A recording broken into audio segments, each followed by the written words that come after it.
الحمد لله وكفى وسلام على عباده الذين اصطفى أما بعد فأعوذ بالله من الشيطان الرجيم بسم الله الرحمن الرحيم الرحمن علم القرآن خلق الإنسان علمه البيان صدق الله مولانا العظيم ونحن على ذلك لمن الشاهدين والشاكرين والحمد لله رب العالمين يا رب صل وسلم دائما أبدا على حبيبك خير الخلق كلهم هو الحبيب الذي ترجى شفاعته لكل هول من الأهوال مقتحم گر شمس و قمر کوئی ہاتھوں میں اٹھا لے پھر دولت کونین کو باہوں میں بسا لے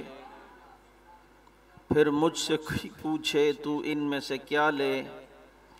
نالین محمد کو آنکھوں سے لگا لے اپنی عزت و افزائی پر تارے بھی گئے جھوم اپنی عزت و افزائی پر تارے بھی گئے جھوم جب نبی نے فرمایا اصحابی کالنجوم اور یہ سچ ہے کہ خطرہ اغیار بہت ہے پر کیا کریں صحابہ سے پیار بہت ہے واجب الاحترام معزز علماء کرام عزیز طلبہ اعزام آج آپ کا یہ شوق خطابت کانفرنس یہ تقریری مقابلہ آج جو آپ کے اس بزم کا آخری مرحلہ تھا وہ طے ہوا میں سب سے پہلے مولانا عدنان کلیانوی صاحب دامت برکاتہم العالیہ کو اور ان کی پوری ٹیم اور یہاں پڑھانے والے اساتذہ کو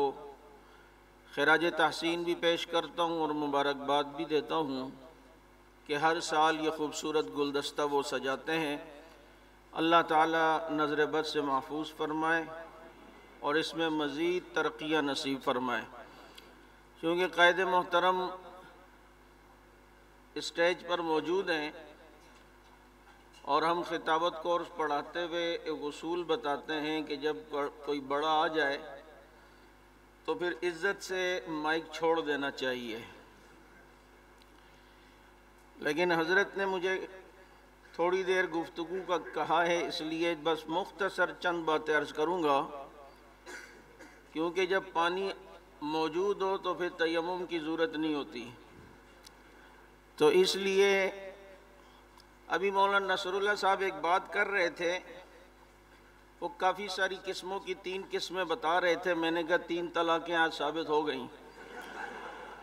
اللہ انہیں جزائے خیر دے بہت قابل قدر گنا اور یہ بڑی علمی ایک معلومات وہ آپ حضرات کو انہوں نے دی ہے اگر آپ سمجھنا چاہیں یہ میں سمجھتا ہوں پورے جو آپ کے 6-7 جمعرات ہوئی ہیں انہوں نے سمندر کو کوزے میں بند کر دیا ہے اس میں ایک بات کر رہے تھے کہ ایک قسم ہے کہ خطیب وہابی ہوتا ہے وہابی سے مراد وہابی نہیں یعنی گاڈ گفٹ جسے کہتے ہیں قدرتی طور پر اللہ نے اسے شروع سے ہی خطیب بنایا ہوتا ہے تو میرے ذہن میں ایک ہی شخصیت آ رہی تھی جو آپ کی اسٹیج کی نظر ہے جن کو اللہ تعالیٰ نے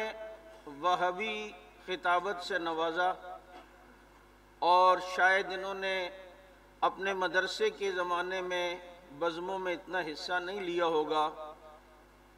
جو دلیل اس بات کی ہے ہمیں جو چیز سمجھنی ہے کہ اللہ کے یہاں جب قبول آدمی اپنے کو کروا لے تو اللہ صلاحیتیں بھی خود ودیت فرماتے ہیں مت دعا کرو اس کے یہاں قبول ہو جائیں ایک آدمی جب فوج میں اپلائی کرنے کے لیے جاتا ہے اور فوج کہہ دے کہ جناب بس ہم نے آپ کو آپ کو اپنے اس محکمے میں لے لیا ہے اب اگر کوئی کہے یار مجھے تو فائر کرنا بھی نہیں آتی پیراشوٹ سے چھلانگ لگانا بھی نہیں آتی مجھے تو کرولنگ کرنا بھی نہیں آتی مجھے تو جناب ڈپس لگانا بھی نہیں آتی دوسرا کہے گا یہ ایک دفعہ منظور کر لیں، باقی یہ ساری چیزیں خود سکھائیں گے۔ ایک دفعہ اللہ کے یہاں قبول ہو جائیں، باقی چیزیں اللہ تعالیٰ خود سکھا دیں گے، صلاحیت اللہ تعالیٰ خود دیں گے۔ علماء نے لکھا ہے کہ امام مہدی جب آئیں گے تو اللہ تعالیٰ ایک رات میں ان کو قائدانہ صلاحیتوں سے نواز دیں گے، جس سے اللہ تعالیٰ کام لینا چاہیں۔ بس دعا کریں کہ اللہ تعالیٰ اس پر ہم سب کو استقامت عطا فرمائے، کیونکہ الاستقامت فوق الکرامہ، استقامت کرامت سے بڑی دولت ہوتی ہے۔ میرے دوستو، میں ویسے ہر سال ایک کلاس یہاں پر خطابت کورس کی لیتا ہوں، لیکن اس سال مصروفیات کی وجہ سے وقت نہیں دے سکا۔ اس پر آپ نے اساتذہ سے کافی بہتر انداز میں پڑھا ہوگا۔ ہمیں تو یہ طریقہ آتا بھی نہیں ہے جو فوقانی اور تحتانی اور زعفرانی اور سلیمانی، یہ قسمیں ہم نے کبھی پڑھی نہیں اور نہ کبھی سنی۔ ہمارا اپنا حال یہ ہے کہ میں نے شاید اپنی پوری مدرسے کی لائف میں صرف مجھے ایک بار تو یقینی یاد ہے، دوسری مرتبہ شاید مجھے شک کے درجے میں یاد ہے کہ کبھی ہم نے جمعرات کی بزم میں حصہ لیا ہو۔ پہلی مرتبہ کسی کی شادی کی دعوت پہ گیا ہوا تھا، اور وہاں پر امام صاحب اتفاق سے آئے ہوئے نہیں تھے اور جمعے کا دن تھا،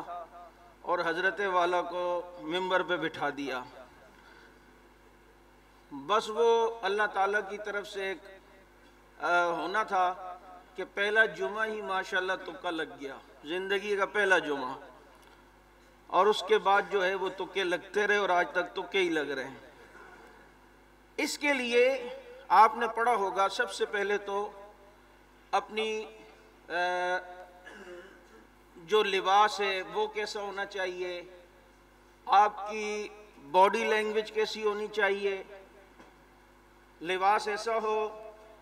پتہ چلے کہ جناب ناڑا نیچے لٹک رہا ہے خطیب صاحب کا، تو سب آپ کے ناڑے کو دیکھیں گے، آپ کو نہیں۔ یا ایک پینچا اوپر ایک نیچے ہے، تو اگر مرزا مزرے جانے جانا والی طبیعت کسی کو ہوئی تو وہ تو سارا بیان میں آپ کے سر میں اس کے درد رہے گا۔ اور یہ چیزیں مذاق نہیں ہیں، یہ حقیقت ہے۔ آپ نے یہ چیزیں بھی غور سے دیکھنی ہے، اس چیز کا بھی خیال رکھنا ہے۔ تو ابھی تو میں زیادہ کھل کے نہیں بول سکتا، قائد محترم ہے، ورنہ آپ کو پتہ ہے۔ تو میں یہ عرض کر رہا ہوں، ایک تو لباس، پھر باڈی لینگویج۔ آپ جب گفتگو کر رہے ہوں تو جس انداز کی گفتگو ہو تو ہاتھ اسی طرح ہلائیں، چہرے کا فیض جو ہے وہ اسی طرح بنائیں۔ آپ مثلا کہہ رہے ابراہیم علیہ السلام اپنے بیٹے کو لے کے چلے، ہاتھ میں چھری لی، چھری کو تیز کیا تو اشارہ یوں ہو رہا ہو، اور پھر جناب بیٹے کو لٹایا اور ان کی گردن پہ چھری چلانے لگے۔ اب دیکھیں یہ آپ کے انداز، آدھی تقریر یہ سمجھا رہے ہوتے ہیں عوام کو، آدھی تقریر یہ بتا رہے ہوتے ہیں۔ پھولوں کا ذکر آ رہا ہے، یوں آسمان کی طرف بات ہو رہی ہے تو یوں اشارہ کرتے ہوئے اللہ نے آسمان سے بارش برسائی۔ یہ انداز، اس سے یہ ہوتا ہے کہ مجمع آپ کی طرف متوجہ ہوتا ہے۔ کیونکہ بعض دفعہ خطیب جو ہوتا ہے نا وہ سن بٹا سن، بالکل جو ہے نا جیسے کسی نے بچپن میں اسٹاپ کھیلتے تھے اس طرح اسٹاپ کر دیا ہے، اور حضرت جو ہے وہ یوں ہی کھڑے میں ہیں اور جیسے بٹن دبا دیا اور لگا ہوا ہے، اور کچھ نہیں پتا سامنے والا کھیل رہا ہے یا ادھر دیکھ رہا ہے یا اس کی طرح ویڈیو بنا رہا ہے یا اس طریقے سے اور ادھر ادھر ہے، کچھ پتہ ہی نہیں، وہ بٹن دبا ہوا ہے اور کام چل رہا ہے۔ اس سے یہ ہوگا کہ آپ کو بھی شاید مزہ نہ آ رہا ہو اور سامنے والوں کو بھی بات کو سمجھ میں نہیں آتی۔ تقریر کے لیے ہمارے فاروقی صاحب کہتے ہیں، مختصر وہ یہ سمجھاتے ہیں کہ اپنی شرم پہلے ختم کرنی پڑے گی، یعنی تھوڑا بے شرم بننا پڑے گا شروع میں۔ اس میں اگر آپ شرما شرمی میں رہے تو تقریر نہیں ہوگی۔ عوام میں گھل مل کے انہیں قریب کرنے کے لیے کبھی ان سے ڈائریکٹ مخاطب ہو، ہاں بھائی بتاؤ، اچھا بھائی بولو، سبحان اللہ بولو، اچھا بھائی ماشاءاللہ بولو، یہ ساری چیزیں آپ کی طرف متوجہ کریں گی اور آپ کی خطابت میں نکھار پیدا کریں گی۔ میں ایک مثال دیتا ہوں، بعض دفعہ لوگ ہاتھوں کے اشارے ایسے عجیب انداز میں کہ وہ بڑے برے لگ رہے ہوتے ہیں۔ میں ایک مثال دیتا ہوں، ایک خطیب صاحب کو میں نے سنا، فیس بک پہ دیکھ رہا تھا یا وہ یوٹیوب میں تھا یا کہاں آئی ہوئی تھی ویڈیو، تو وہ مستقل جو ہے وہ اپنی تقریر کے دوران ہاتھ یوں ہلاتے جا رہے، اللہ نے فرمایا، اللہ نے یوں کیا۔ میں دیکھ رہا ہوں 5 منٹ ہو گئے اور حضرت آؤٹ سوئنگ بولنگ کروا رہے ہیں اور ان سوئنگ کی طرف آ ہی نہیں رہے، یعنی یوں ہاتھ نہیں گھما رہے، یوں ہی ہو، ایسا لگ رہا ہے جیسے گگلی بولر ہو۔ تو اب یہ کیا ہے؟ یہ عجیب لوگوں کے غلط تاثر جاتا ہے، ان چیزوں کا بھی جو ہے وہ خیال ہو۔ اس کے ساتھ ساتھ ابھی جیسے مولانا نصر اللہ صاحب بتلا رہے تھے، ہر جگہ ایک ہی طرح کا بیان نہیں ہوتا۔ بہت بڑا گراؤنڈ کا جلسہ ہے، وہاں انداز الگ ہے، کہیں آپ جمعے کی تقریر کر رہے ہیں وہاں انداز الگ ہے، کسی جگہ پر کم لوگ ہیں وہاں تقریر کا انداز الگ ہے۔ اب پتہ چلا جہاں 5 آدمی بیٹھے اور وہاں بھی حضرت 5واں گیئر لگا کے اور بھاگتے ہوئے جا رہے ہیں۔ تو بھائی بعض جگہوں پر دھیمی گفتگو ہوتی ہے، درس کا انداز الگ ہوتا ہے، جمعے کا انداز الگ ہوتا ہے، ہر معاملے میں ایک ہی، ضروری نہیں ہے کہ ایک ہی بات سب جگہ فٹ آ جائے۔ جیسے وہ ایک شخص تھا نا، بڑا خوش تھا، کسی دوست سے ملا، کہا میری بیوی میرے تابع ہے۔ اس نے کہا کیسے ہو گئی؟ کہا پہلی رات جب میں گیا نا، میں سگریٹ تو پیتا ہی نہیں تھا، وہ بیٹھی ہوئی تھی، میں نے جا کے کرسی پہ اس کو گھونگھٹ اٹھایا نہیں، جا کے کرسی پہ بیٹھ گیا، ایک سگریٹ جلایا، پھر دوسرا جلایا۔ اس نے کہا میری محبت میں سگریٹ نہیں چھوڑ سکتے، میں نے تیسرا جلے ہوئے کو یوں دبایا اور سگریٹ کو موڑ دیا اور توڑ دیا۔ میں کہا تیری محبت میں آئندہ کبھی بھی سگریٹ نہیں پیوں گا۔ کہتے بس first impression is the last impression. وہ جو پہلا تاثر گیا ایسا کہ وہ میری تابع ہو گئی، یار میرے اتنا کہنا مانتا ہے، اتنا نشہ چھوڑ دیا۔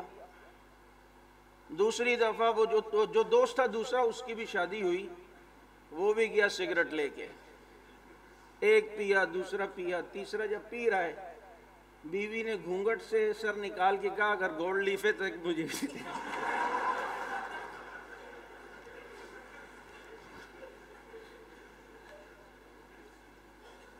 اگر گولڈ لیف ہے تو ایک مجھے بھی دے دیں۔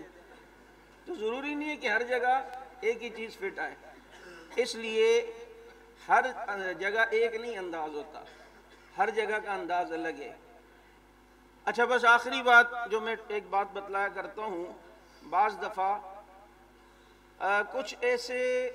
تقریر یاد کرنے کے ٹپس ہوتی ہیں کہ اس کی وجہ سے آپ کو تقریر کا مواد یاد کرنا آسان ہوگا۔ مثال کے طور پر حضرت تھانوی رحمۃ اللہ علیہ نے جیسے لکھا ہے، اب دیکھیں رجب میں ہر خطیب جو ہے نا شب معراج کو بیان کرتا ہے اور یہ بھول جاتا ہے پہلے آسمان پر کون سے نبی سے ملاقات ہوئی، دوسرے پہ کون سے، تیسرے پہ، ہر سال یاد کرنا پڑتا ہے۔ حضرت نے لکھا ہے کہ لفظ آیا ہما یاد کر لو اور ان کے حروف دیکھیں اور ہر نبی کے نام کا پہلا حرف خود سمجھ جاؤ گے۔ آیا ہما، آیا پہلے پہ آدم علیہ السلام، عیسیٰ علیہ السلام، یا یحییٰ علیہ السلام، ہارون علیہ السلام، میم موسیٰ علیہ السلام، الف ابراہیم علیہ السلام۔ اب ان ناموں کے حروف سے آپ کو یاد رہے گا۔ میں جب یہ موتا کو ذکر کرتا تھا نا تو میں یہ بھول جاتا تھا کہ اللہ کے نبی نے فرمایا کہ یہ جھنڈا